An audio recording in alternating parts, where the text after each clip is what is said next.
Hermanos, Dios los bendiga a todos en el nombre del Señor Jesucristo. Hoy estamos iniciando una serie denominada El Hacedor y el Hombre, en la cual por línea general haremos una especie de comparación entre el corazón, los planes y el destino del Altísimo con el del ser humano. En el día de hoy nos vamos a enfocar específicamente en la gloria y honra de Dios desde la siguiente perspectiva, de incluirnos en ello como su creación. Pero de antemano diré que con respecto de la gloria y honra divina, como de su corazón, sus planes y su destino, Él es completamente imperturbable. O sea, no depende de nosotros ni de ninguna circunstancia, porque en Él no hay cambio como suele ocurrir en todo lo creado. Santiago capítulo 1 versículo 17. Pues en Él y sus acciones todo concuerda con la plenitud, la perfección, lo que doctrinalmente denominamos su omnipotencia, con lo cual se refiere que Él tiene todo el poder sobre todas las cosas, sobre todas las circunstancias, en todos los tiempos y en todas sus formas. En el libro de Job se escribe una declaración que habla de ese poder omnipotente. Ahí se nos entera lo siguiente, que Él dijo así: yo conozco que todo lo puedes y que no hay pensamiento que se esconda de ti. Job estaba reconociendo la omnipotencia del Creador para llevar a cabo sus planes, por lo cual tenemos que deducir que su gloria y su honra, partiendo de Él mismo, nunca puede decrecer, pues su gloria es una prolongación de la perfección de su espíritu y su carácter.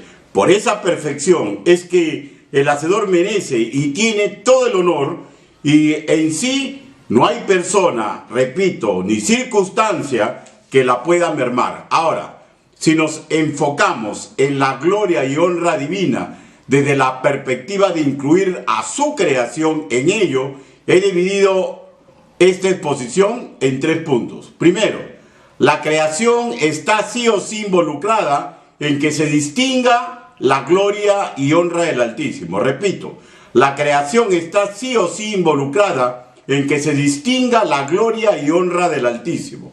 Para lo cual vayamos a Salmos, capítulo 148, versículo del 7 al 9.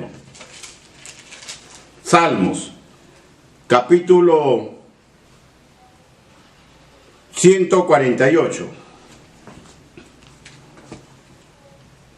versículo del 7 al 9. Y la palabra del Señor dice así: alabad a Jehová desde la tierra, los monstruos marinos y todos los abismos, el fuego y el granizo, la nieve y el vapor, el viento de tempestad que ejecuta su palabra, los montes y todos los collados, el árbol de fruto y todos los cedros. Y podríamos seguir leyendo y veríamos que toda la creación está involucrada en la obra de Dios. Pero por favor, vayamos y revisemos un primer caso que está contenido en la lectura bíblica que antecedió a esta exposición. Vayamos a Marcos, capítulo 11. El Evangelio según nuestro hermano Marcos, capítulo 11.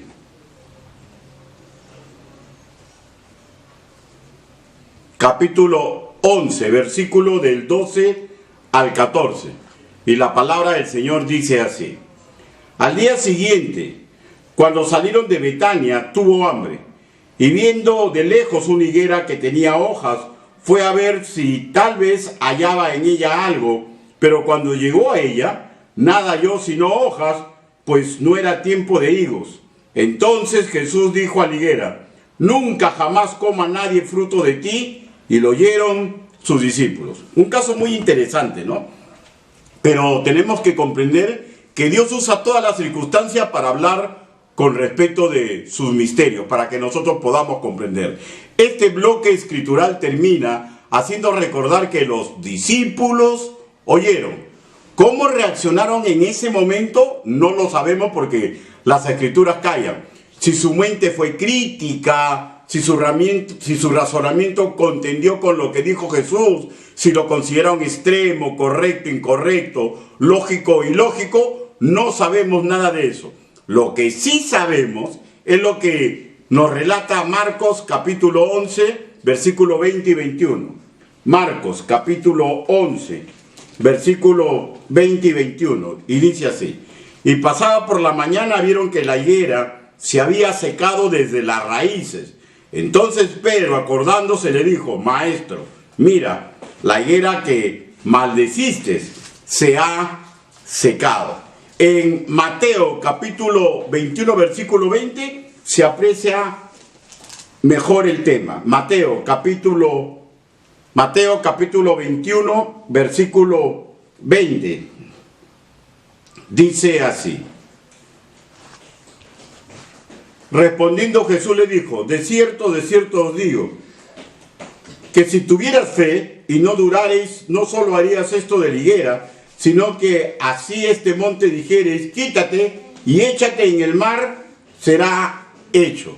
O sea, relata el mismo hecho, pero aquí se usa un término un poquito más expresivo. O sea, se habla del poder de lo sobrenatural. Y el dueño de ese poder, el dueño de todo ello, es el Señor. Y mediante ese poder podemos ver su gloria y su honra. Mediante este acto portentoso, los discípulos vieron maravillados la gloria de Dios, una de las tantas manifestaciones de su deidad. Los hombres de su época decían lo siguiente, que se sentían maravillados.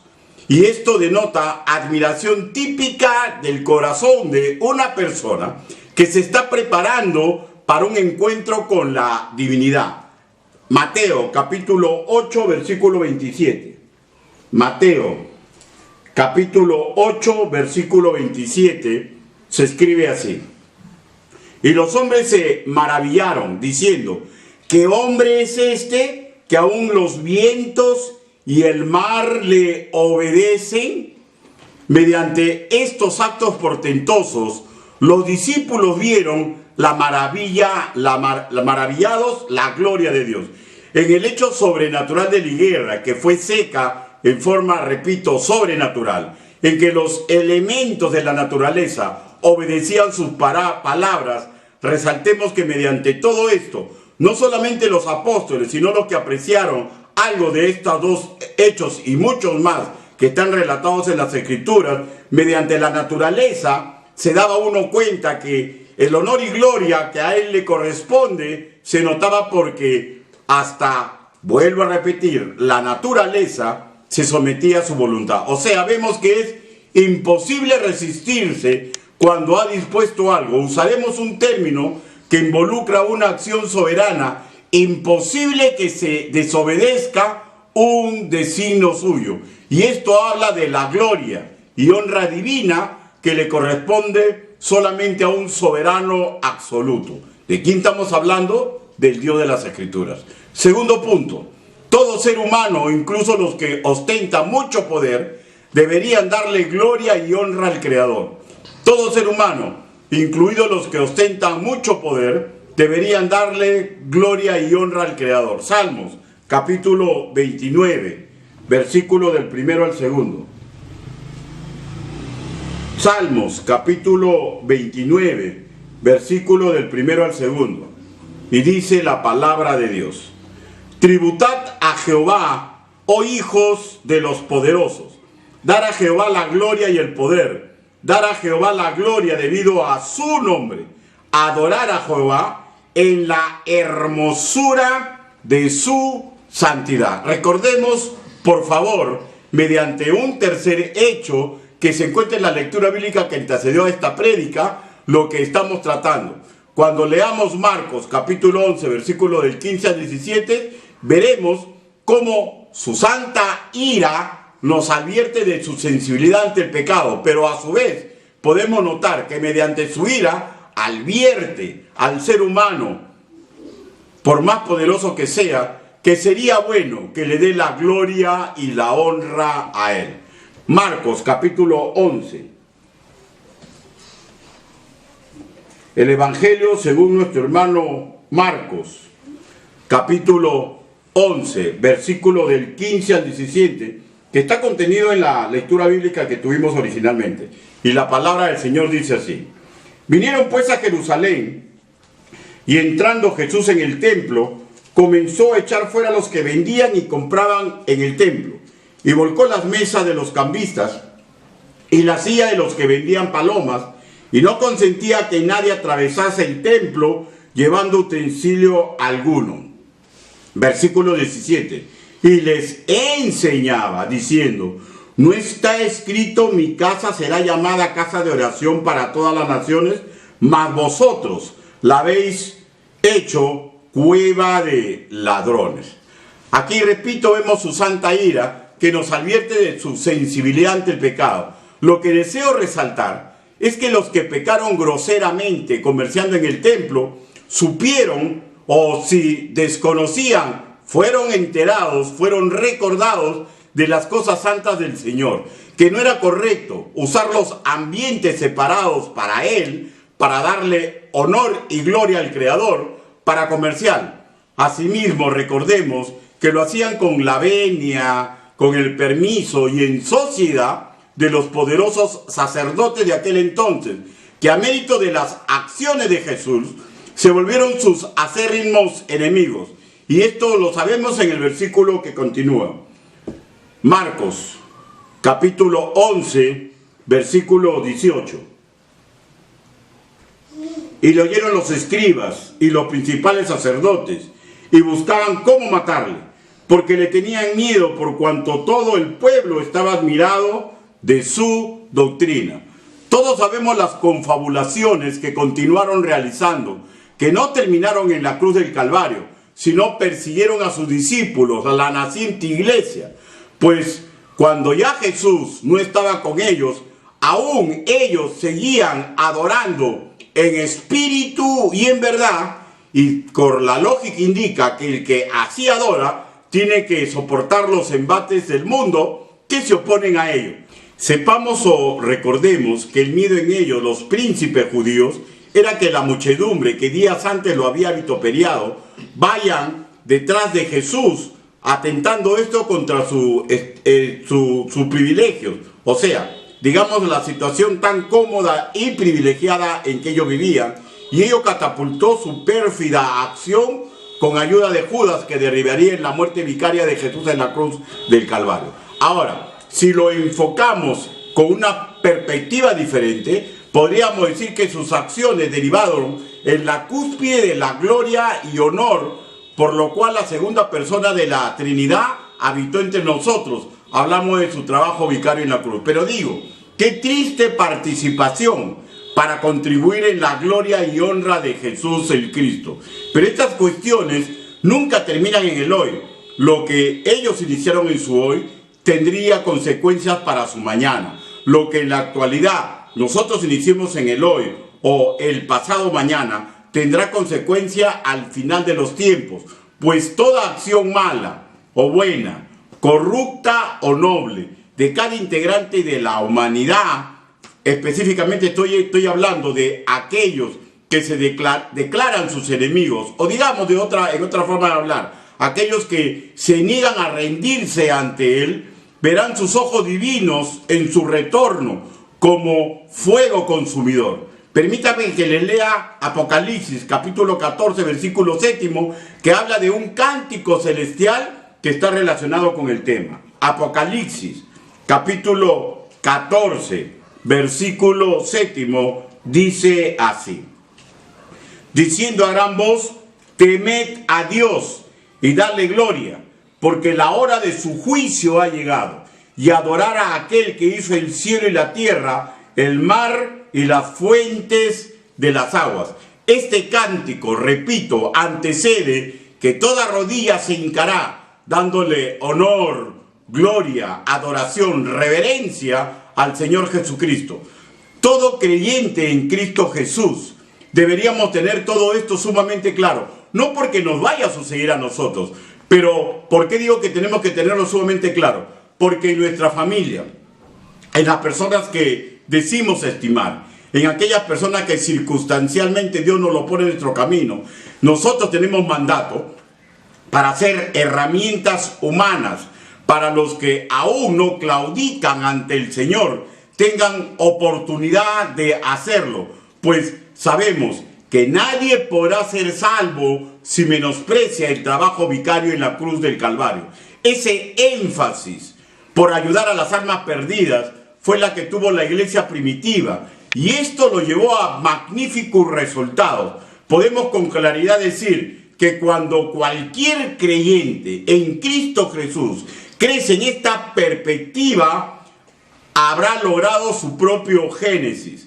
¿De qué estoy hablando? De recuperar la gloria y honra que Dios le dio a los primeros padres, pero en ello fue para administrar a la creación. Pero en nosotros será diferente, porque será que nos administramos para entregar los misterios de Cristo, para que las personas puedan primeramente ser salvos, segunda para ser edificados y para que puedan fructificar en todo aspecto.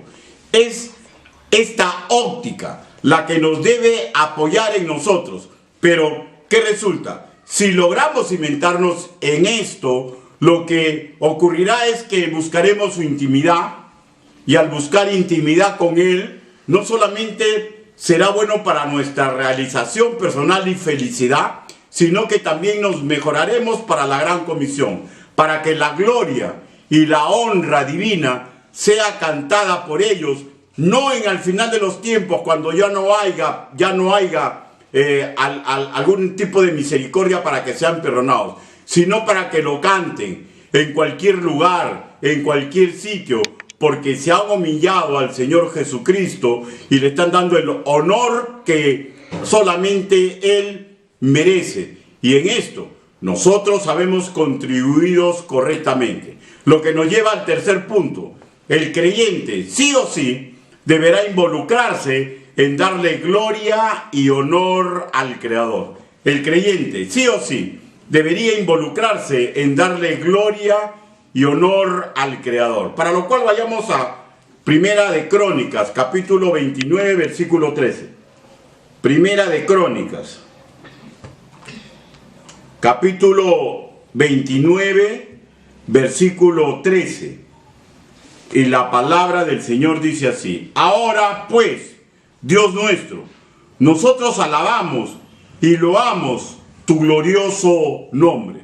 Lo mismo con los patriarcas antediluvianos, lo mismo con la congregación santa de Israel, y lo mismo debe de ser con cualquier creyente, sin importar la denominación donde aglutina su servicio. La lectura bíblica que antecedió a la prédica de hoy, también sabemos que se centró en Marcos capítulo 11, versículo del 21 al 26. Y en esta parte, en este bloque escritural, también podemos apreciar un asunto que tiene que ver con este punto, de una forma en que el creyente puede contribuir para que otros seres humanos le den gloria y honra al Señor. En líneas generales, la pregunta que deberíamos establecer es la siguiente: ¿qué lograron los discípulos con su obediencia? Vayamos a las Escrituras. Marcos capítulo 11. El Evangelio según nuestro hermano Marcos, capítulo 11, versículos del 7 al 8. Marcos 11, 7 y 8, dice así: también muchos tendían sus mantos por el camino, y otros cortaban ramas de los árboles y las tendían por el camino. Pero leamos del versículo 7. Y trajeron el pollino a Jesús, y echaron sobre él sus mantos, y se sentó sobre él. También muchos tendían sus mantos por el camino, y otros cortaban ramas de los árboles y las tendían por el camino. ¿Qué lograron los discípulos en este acto de obediencia? De que probablemente algo no comprendían, pero fueron y trajeron este pollino. La respuesta la da en el versículo que continúa, versículo 9. Y los que iban delante y los que venían detrás daban voces diciendo: Hosanna, bendito el que viene en el nombre del Señor. Hosanna fue la exclamación de alabanza o digamos adoración, que en viva cuenta significaba el siguiente pedido: te suplico que salves, o por favor, libéranos. Lo estaban declarando libertador. Ojo, que lo que le estaban dando honra a Jesús en aquel momento, no tenían para nada el sacrificio que se daría en la cruz del Calvario una semana después. Pero centrémonos, por favor, en que los que le estaban dando honor y gloria con este cántico y con esta actitud, era que le estaban dando todo esto lo que le correspondía a un gobernante supremo, que le daban en cada fiesta solemne, incluso al mismo Señor que ellos adoraban, a Jehová. Diré que la obediencia inicial de los discípulos con respecto a la búsqueda y a la entrega a Jesús del pollino derivó en que la muchedumbre, aquella que sufría mucho, reunida le dé gloria y honra que Dios hecho hombre merece, lo declararon su libertador.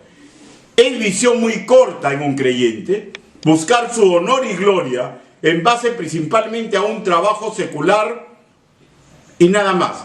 Ahora, no digo que es algo incorrecto, pero no considerar el trabajo para el Altísimo como la actividad por la cual debemos lograr nuestro honor es sumamente terrible. Pensar como actividad secundaria el trabajo para el Señor. No es malo, repito, para nada, separar tiempo y fuerzas para actividades seculares nobles y honradas. Por el contrario, qué agradable enterarnos de creyentes que así hacen. Pero si lo hacemos énfasis en nuestra vida y por ello dejamos de lado el buscar estar enchufados al Señor Jesucristo, simplemente estaremos viviendo, escúcheme por favor, un hábil engaño que el mundo secular nos ha puesto en el camino.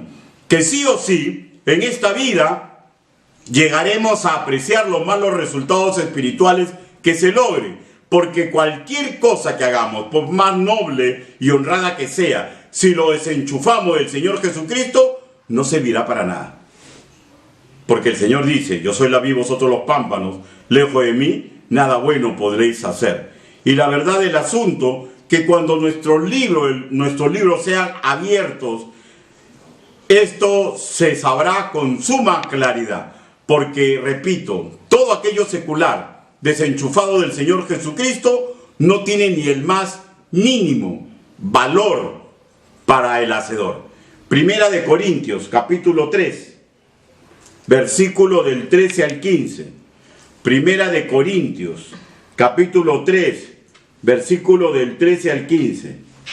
La obra de cada uno se hará manifiesta, porque el día la declarará, pues por el fuego será revelado, y la obra de cada uno, cual sea, el fuego la probará. Estamos ante el tribunal de Cristo los creyentes. Sigo leyendo, versículo 14. Si permaneciere la obra de alguno que sobre edificó, recibirá recompensa. Si la obra de alguno se quemare, él sufrirá pérdida. Si bien él mismo será salvo, aunque así como por fuego. ¿De qué está hablando? De que la salvación no se pierde, pero la honra que cada creyente se le entrega por servir al Señor Jesucristo será quemada. Por más que usted haya hecho cosas loables en este mundo, pero desenchufados de el valor de poner a Cristo en medio de sus actividades. Leamos Salmos, capítulo 8, versículo 4. Salmos, capítulo 8, versículo 4. Pero no lo busque, permítame nomás que yo se lo lea. Digo, ¿qué es el hombre para que tengas de él memoria y el hijo del hombre para que lo visites? ¿Quién es usted? ¿Quién soy yo? Isaías escribe y da la respuesta. Busquemos por favor Isaías, capítulo 40, versículo 6. Isaías, capítulo 40, versículo 6. Y la palabra del Señor dice así: voz que decía, da voces, y yo respondí, ¿qué tengo que decir a voces? Que toda carne es hierba, y toda su gloria como flor del campo. Así somos los seres humanos. Si no nos involucramos en los asuntos que den gloria y honra al Altísimo, y solamente estemos centrados en lo nuestro, que nos parezca muy bueno, esta perspectiva solamente impulsa la gloria y honra del hombre y será como hierba para ser pisoteada. La verdad del asunto que todo todo aquello en que nos involucremos y que pongamos la perspectiva de en ese lugar y en esa circunstancia darle gloria y honra al Señor, tendrá valor ministerial. Si no, repito, será como hierba pisada por el paso de caballos en el campo. ¿Qué escribe David sobre nosotros los seres humanos en líneas generales? Y de hecho él se incluye sobre usted, sobre mi persona. Salmos capítulo 62, versículo 9. Salmos capítulo 62, versículo 9. La palabra del Señor dice así: por cierto, vanidad son los hijos de los hombres, mentira los hijos de varón. Pesándonos a todos igualmente en la balanza, serán menos que nada. Serán menos que nada. Digo, qué agradable sería tener creyentes en el Poder Ejecutivo, en el Congreso, destacando como cirujanos, abogados, atletas y cualquier actividad de la vida cotidiana. Yo no tengo problema con que los jóvenes creyentes se esfuercen para triunfar en su vida, en la carrera que han elegido. No me parece para nada malo que tengan sus momentos para distracción, para dormir más. Pero Salmos capítulo 62, versículo 9, nos refiere claramente lo que David, inspirado por el Espíritu Santo, dice, que todo lo que hagamos, si no lo enchufamos con el Señor, pesará menos que nada. Menos que nada. Esa honra que el ser humano recibe es a mérito de enchufar sus actividades seculares a buscar la gloria y la honra del Altísimo. Yo invoco a nuestra juventud que nunca sea estéril para el Evangelio en la ocupación secular que elija. Qué privilegio que se le da a usted, que me da a mí, para colaborar en la gloria y el honor que a Dios le toca fuera de los asuntos eclesiales. No digo que tiene que predicar, repartir folletos, pero lo que sí le estoy diciendo, que debe dar testimonio de su fe con el testimonio de su vida. Y cuando Dios le abra puerta grande, o sea, oportunidad para testificar, aunque sea un ratito, hable del Señor que murió en la cruz del Calvario para regalarle a usted vida eterna. Repito, a los que no tengamos este enfoque, estamos viviendo una vida de mentiras, fijada en nuestras necesidades fisiológicas y emotivas, y olvidándonos que cultivar el alma en las manos de Dios es lo mejor que nos puede pasar, no solamente para tener dignidad, sino para poder empujar lograr que los seres humanos tengan oportunidad de hablar de la gloria y la honra del Señor. Pablo expresa con mucho fundamento cuál debería ser el sino de todo aquel que ha sido nacido de nuevo. Romanos capítulo 14, versículo 8. Romanos capítulo 14, versículo 8. Él escribe inspirado por el Espíritu Santo así: pues si vivimos, para el Señor vivimos, y si morimos, para el Señor morimos. Así pues, sea que vivamos o que muramos, del Señor somos. Portarnos como lo que somos, hijos del Altísimo, que debemos intentar lograr nuestro propio honor, pero derivado de buscar la gloria y honra del Creador en esta vida. Es un énfasis maravilloso para cualquier creyente que tendrá sí o sí ganancias en esta vida y mucho más en la vida eterna. Vayamos a Salmos, capítulo 8, versículo del 1 al 8. Salmos, capítulo 8, los dos primeros versículos. Y la palabra del Señor dice así: oh Jehová, Señor mío, cuán glorioso es tu nombre en toda la tierra. Has puesto tu gloria sobre los cielos. De la boca de los niños y de los que maman, fundaste la fortaleza. A causa de tus enemigos, para hacer callar al enemigo y al vengativo.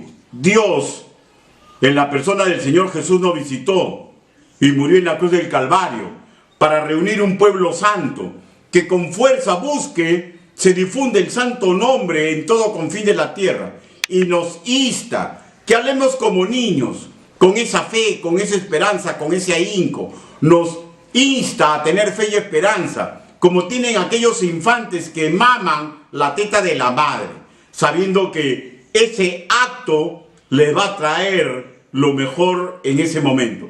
Estas actitudes, parecidas a las de unos niños infantes, son las que avergüenzan a los poderosos espíritus de maldad que buscan frustrar, robar, secuestrar la gloria y el honor de Dios, pero no pueden hacerlo.